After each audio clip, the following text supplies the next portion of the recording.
สวัสดีค่ะอุ้ยพุ่งสามีฉันยายนิก I don't take out the video I will keep on สวัสดีค่ะสวัสดีพ่อแม่พี่น้องสุขุสุคนมื้อนี้เฮากะสิไปสนามบินอุบลกันค่ะพอดีปู่กับย่า You cannot put this video. I will put No. I don't mind I'm okay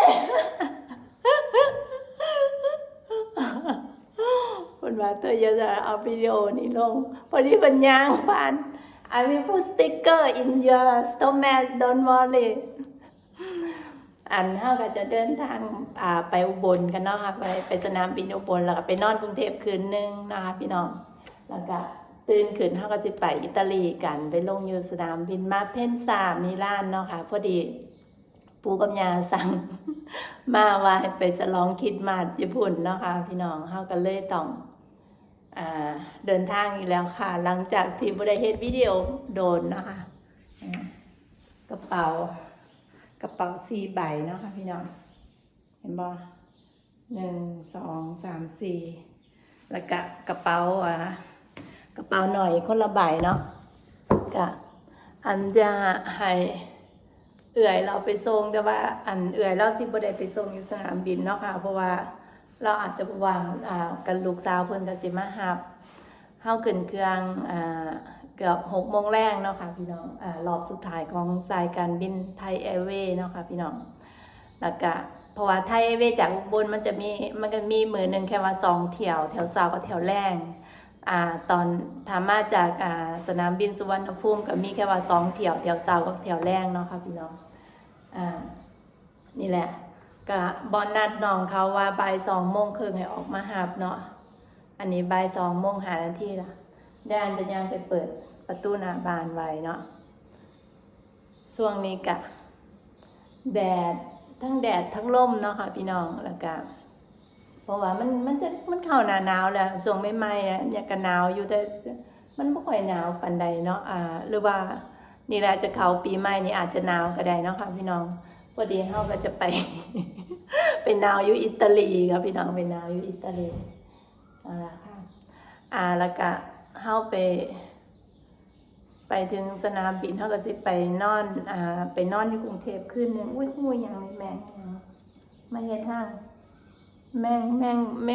งบุกแมงอีหยังสีดำๆนะคะนี่โอเคค่ะเดี๋ยวค่อยรอบนี้ไปนอนอยู่ไกลๆอีหยังก็เขาเอิ้นอะไรเนาะอยู่ไกลสนามบินเนาะบ่ไกลรถขี่ไปบ่5 นาทีหรือว่า10 นาทีไปคือแบบว่าเฮาต้องมืออื่นเฮาก็ลุกตื่นมาแต่เช้าคือเก่าเนาะค่ะพี่น้องอันก็เลย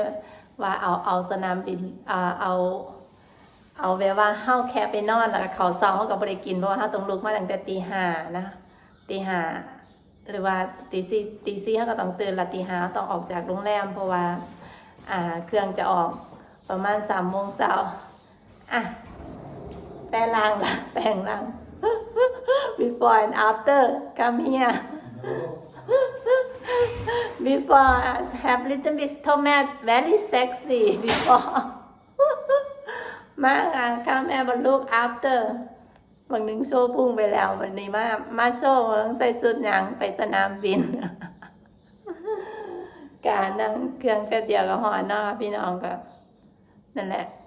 แต่ว่ารอบนี้เฮาจะไปลงอยู่อะไรนะโดฮาเนาะค่ะขี่จากสุวรรณภูมิไปลงโดฮาแล้วก็จากโดฮาไปมาเป็นมิลานเนาะค่ะบัดนี้พอไปถึงมิลานเฮาก็จะไปนอน ไปนอนอีกคืนนึงค่ะพี่น้องเพราะว่าเฮาไปถึงอิตาลีก็3 ทุ่มเพื่อสิได้ออกจากออกจากสนามบินก็ประมาณ4 ทุ่มไปนี้เนาะค่ะแล้วก็เลยต้องไปนอนก่อนเพราะว่าบ้านพ่อกับบ้านปู่กับบ้านย่าอยู่ไกลมา after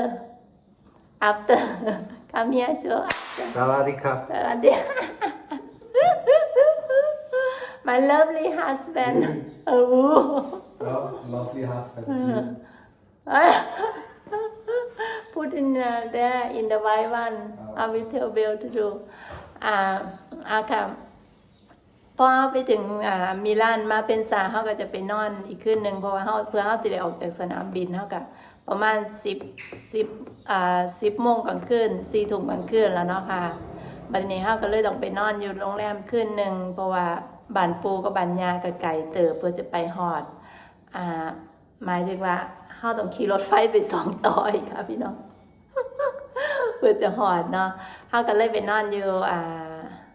มิลานคืนหนึ่งบัดนี้ตื่นกินข้าวเช้าอีหยังเรียบร้อยเฮาก็สิขี่รถจากโรงแรมรถรับส่งจากโรงแรมมาสนามบินคือเก่าเพราะว่าเฮาจะต้องต่อรถไฟจากสนามบินเข้ามิลานสถานีมิลานแล้วก็จากสถานีมิลานไปขนส่งมิลานเนาะค่ะแล้วก็ไปบ้านปูบ้านยาพ่อฮอดบ้านปูบ้านยาปูก็สิมารับอีกเทื่อนึงก็ใส่เวลาประมาณจากสนามบินไปฮอดก็ใส่เวลาในการเดินทางรถไฟก็ประมาณ3 ชั่วโมงเนาะค่ะจนเฮาสิถึงบ้านไปนี่เนาะค่ะเนาะ เฮาก็เลยต้องนอนพักก่อนเฮาบินตรงบ่ได้เฮาสิไปเลยบ่ได้มันเหนื่อยเนาะค่ะเพราะว่านี่แหละค่ะพี่น้องเวลาการเดินทางแต่ละเทื่อมันจะใส่เวลาโดนแล้วก็เหนื่อยบ่ได้หลับบ่ได้นอนเนาะค่ะแต่ว่ามันก็เป็นจังซี่เนาะมันเฮ็ดหยังบ่ได้เฮาก็ต้องไปตามที่เขากำหนดมาแล้ว Darling, you remember what's name of the hotel we booking in Bangkok? G35 or something like this. 34 or what? Yeah, something like this. Yeah, Gate 34. You Gate 43. Gate 43 Gate อยู่โรงแรม Gate 43โดนแล้วเนาะค่ะตั้งแต่2 ปีที่แล้วเคยไปพักอยู่เทื่อนึงก็คือแบบว่าเขามีรถรับส่งอยู่สนามบินเลยแล้วก็ไปฮอดโรงแรมก็คือแบบมันบ่ค่อยมีหยังดอกในหันแต่ว่ามันสะดวกสบายมันง่ายแบบรับส่งง่ายๆแต่ส่วนมากสนามอหยังก็โรงแรมแถวๆสนามบินก็จะมีรถรับส่งหมดมันง่ายเนาะค่ะพี่น้องอันสิขออนุญาตไปเปิดประตูก่อนเดี๋ยวถ้าบ่เหนื่อยก็อาจจะรีวิวโรงแรมให้มึงเนาะค่ะพี่น้อง Gate 43 the come already I go open ร้านน้องมาล่ะค่ะมารับแล้วเดี๋ยวไปเปิดประตูก่อน